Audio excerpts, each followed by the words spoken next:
Ever since the Warlords of New York, Division fans have been waiting for another chance to return to the streets where everything began.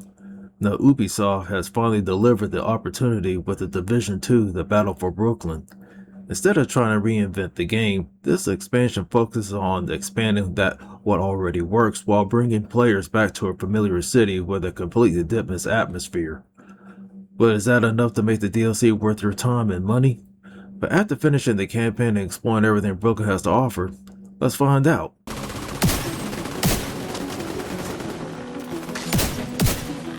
The events of Battle for Brooklyn, take place almost a year after Directive 51 reshaped the world. While Manhattan is still struggling, Brooklyn has slowly started to recover and communities are rebuilding. People are finding hope again, and for a brief moment, it feels like things are finally improving. Of course, that peace doesn't last because the Cleaners and the Rikers have launched a coordinated attack after receiving support from the Black Tusk, who armed them with a dangerous new chemical called the Purple Flame. Their goal is to recover the Amherst hidden virus printer, which was secretly hidden by rogue Division agent Theo Parnell. As a Division agent, you're sent into Brooklyn to stop the invasion and prevent another biological disaster and protect the civilians before everything falls apart. Along the way, you'll reunite with returning characters like Dr. Jessica Candle, giving longtime fans a nice sense of continuity. The story isn't packed with shocking twists or unforgivable moments, but that's okay. It does a solid job for expanding the ongoing narrative while giving returning players another reason to care about the world. It's more of a continuation of a major turning point, but it keeps the action moving at a good pace. Ally status update. Deceased. Without question, the presentation is where Battle for Brooklyn shines the brightest. Unlike the original Division's snowy streets and freezing winter atmosphere, Brooklyn welcomes you with warm autumn colors, sunlight filters the trees covered in orange and yellow leaves, and abandoned neighborhoods that are surrounded by nature reclaiming the streets. And the contrast between beauty and destruction creates some of the best scenery the series has ever had. Brooklyn Heights and Dumbo have each their own personality. One area feels like a peaceful residential neighborhood filled with classic brownstone buildings, while the other leans heavily into industrial environments with warehouses, docks, and incredible views beneath the Manhattan Bridge. Even though the playable map isn't massive, every location feels handcrafted instead of stretched out simply just to increase the size. The Snowdrop engine continues to impress years after the launch, and lighting remains excellent, environmental detail is outstanding, and weather effects help every mission feel immersive. One of the visual highlights is the purple flame itself. Instead of the traditional orange fire, enemies now are glowing violet flames that immediately stand out during combat. It gives this expansion its own visual identity. Returning characters also show the passage of time, while everyone looks older and more exhausted and worn down by the months of surviving the collapse. Small environmental touches like the bridge settlement slowly rebuilding as the story progresses and make the world feel alive. Performances, was another pleasant surprise, and I experienced smooth gameplay with stable frame rates. Visual expansion remains one of Ubisoft's strongest looking titles.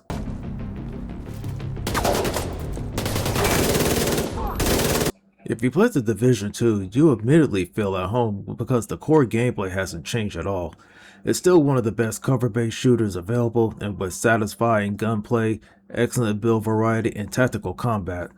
However, Battle for Brooklyn introduces one new mechanic that changes the flow of the fire phase more than expected, and that's the Purple Flame. This isn't just another fire attack. Instead of burning away your health, it applies a corrosive effect that slowly destroys your armor. Using an armor kit doesn't completely remove it or delays the inevitable. The only real solution is to retreat and break away the enemy line of sight and wait for the effects to disappear. That single mechanic completely changes how the aggressive enemy encounters feel, and you can't simply just hide behind the same piece of cover throughout the entirety of fights anymore.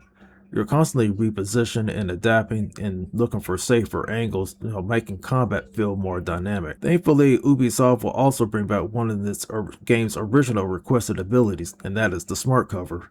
Offensively, Smart Cover improves the weapon handling and increases the damage against enemies outside of cover. Even reloads your secondary weapon automatically when switching weapons. The defensive version also equally provides extra armor, resistant against ground control effects, and protection from explosive attacks that would normally force you out of position. The mission structure also streamlined. Rather than filling the map with countless side missions, the expansion focuses more on story missions, repeatable world activities, and faction-specific control points. Each enemy faction fights differently. Like the Cleaners, for example, they rely heavily on the purple flame hazards, forcing you to constantly avoid danger zones, while the Rikers use more defensive tactics that encourages you slower, more methodical engagements. Higher alert levels introduce additional battlefield objectives like rocket launchers, mortars, and power generators that need to be destroyed during combat, keeping the encounters from becoming repetitive. Because Brooklyn features tighter streets and narrower, combat areas, firefights feel faster than before. Shield-wielding rushers aggressively close the distance, while drones, snipers, and heavily armored enemies keep you moving around the battlefield. For players focused on the in-game, Ubisoft also includes several new build options. The biggest addition is the Catalyst Exotic Mask, which rewards players with active use and receives status effects by increasing weapon damage and improving status effects, along the way, and faster reload speeds, making it especially appealing for aggressive builds. New gear also expands support and tanks playstyles, while the Hidden Hunter encounters scattered throughout Brooklyn rewards exploration with exclusive cosmetic masks for dedicated players.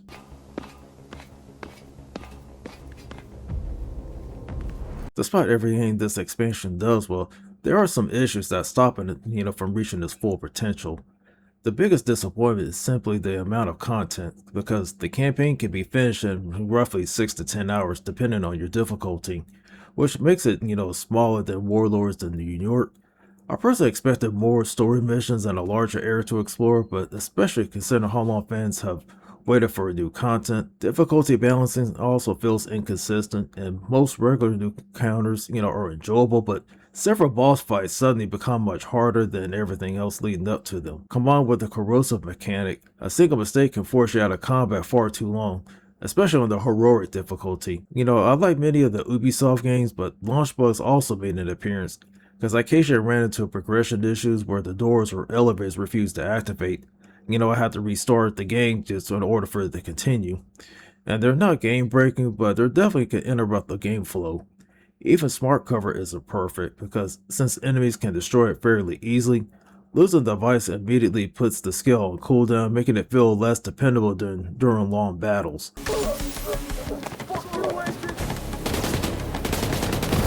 After spending time with this DLC, I came away enjoying it more than I expected. It doesn't reinvent, the Division 2, and honestly, it really doesn't need to. Instead, it delivers another solid reason for longtime fans to return. Exploring New York again feels nostalgia without relying entirely on nostalgia, and the new autumn setting looks fantastic, and combat remains satisfying as ever. And the purple flame mechanic generally changes how the battles played out. But at the same time, it's difficult to ignore the expansion's shortcomings. The campaign is, short, and the amount of new content feels limited, and launch mode occasionally get in the way that, hurts the game flow. And some of the boss encounters can be frustrating rather than challenging on those higher difficulties. If you're really invested in the Division 2, there's definitely enough here to justify another trip back to the field, with new builds, new missions, and another beautiful crafted section of New York to make it an enjoyable experience. But if you're hoping for a massive evolution of the formula or something on the scales as Warlords of New York, you may feel wanting to want more, but for me, it's a fun expansion that succeeds more than because of its atmosphere and gameplay than its overall scope. And for that, I give the Division 2 The Battle for Brooklyn DLC a 3 out of 5. If you enjoyed this review, be sure to leave a like and subscribe to the Gamer section, and turn that bell icon for notifications so you never miss future reviews.